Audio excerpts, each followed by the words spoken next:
सरकार से प्रार्थना करना चाहता है कि इतने साल हो गए हमको, 70 साल से हम लोग पैरामिलिट्री के लोग काम देश की सेवा में कार्यरत हैं, खून अपना देश के लिए बहा रहे हैं, सरहदों पर जान दे रहे हैं, मार्टियर्स हमारे रोज हो रहे हैं, क्योंकि पीस टाइम में हम फर्स्ट लाइन ऑफ डिफेंस हैं, आर्मी हमारी सेकंड लाइन ऑफ डिफेंस है।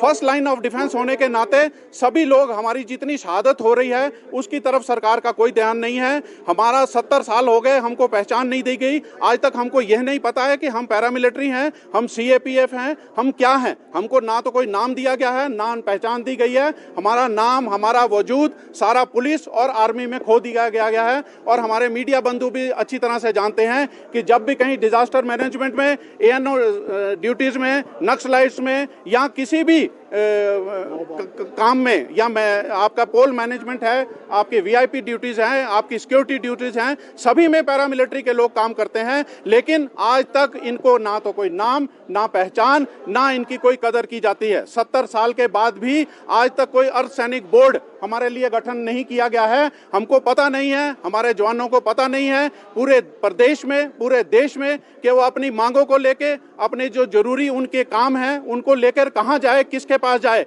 आप देखिए, रिमोट इलाके से हम सब लोग एक मंच पर अब एकत्रित हो चुके हैं। इस पैरामिलिट्री के सारे सदस्य अब हम अलग अलग ITBP, BSF, CRP, SSB इसमें अब डिवाइडेड नहीं है, क्योंकि शासन यही चाहता था कि हम डिवाइडेड रहें और हम कुछ मांग ना सकें। अब हम एक मंच पर आ गए हैं और हमारी कोर कमेटी ने अब ये फैसला लिया है कि हम थोड़ा समय, हफ्ता 10 दिन ज़्यादा से ज़्यादा सरकार को देंगे, क्योंकि 3 मेमोरेंडम हम व्यक्तिगत तौर पे मुख्यमंत्री महोदय के हाथ में दे चुके हैं, डिस्कशन कर चुके हैं, और 5 जो है मेमोरेंडम हम DC महोदय के थ्रू हम माननीय मुख्यमंत्री तक पहुंचा चुके हैं। लेकिन आज तक किसी भी हमारा जो मेमोरेंडम है उसके ऊपर कार्यवाही नहीं हुई, और सारे जो मेमोरेंडम है वो डस्टबिन में मेरे हिसाब से डाल दिए गए हैं। जब हमारे वजूद को, हमारी इज्जत को ललकारा जा रहा है, तो हमारे सभी साथी उस इज्जत को और उस ललकार का जवाब देने को तैयार हैं। माननीय मुख्यमंत्री को मैं सैल्यूट करूंगा कि उन्होंने विधानसभा पटल पर हम लोगों को,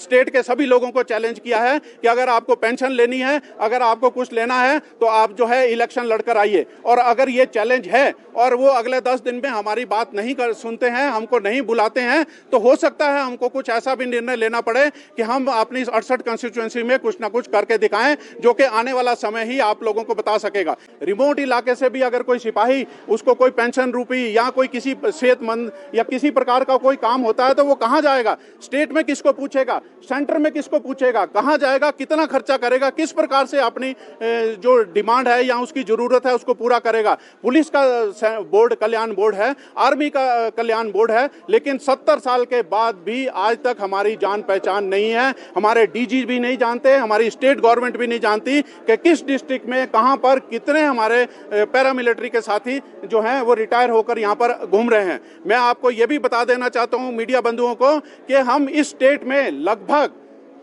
2.25 से 3 लाख सेवारत और सेवानिवृत्त पैरामिलिट्री के सदस्य हैं, और अगर हम उनकी फैमिलीज को मिलाएं तो 15 से 18 लाख के बीच में हमारा ये वजूद बनता है। 70 लाख की संख्या में, जनसंख्या में हमारी स्टेट में हमारा बहुत बड़ा वजूद है, लेकिन उस वजूद को नकारा किया गया है, क्योंकि हमारे देशभक्त सैनिक ना तो कभी सड़क पर उतरे, ना अपनी जेन्युइन डिमांड के बारे में बात की, क्योंकि वो देशभक्ति से ओतप्रोत रहे हैं। उनके अंदर कभी ये बात नहीं रही कि हम अपने दिल के जो गम है उसको जनता के सामने ला सकें। लेकिन 70 साल के बाद आज वो सोए हुए शेर मजबूर हो चुके हैं कि वो अपनी डिमांडों को, अपनी जरूरी जो उनकी डिमांड्स हैं, वेलफेयर मैयर है, उसके लिए हम सरकार के सामने ला सकें।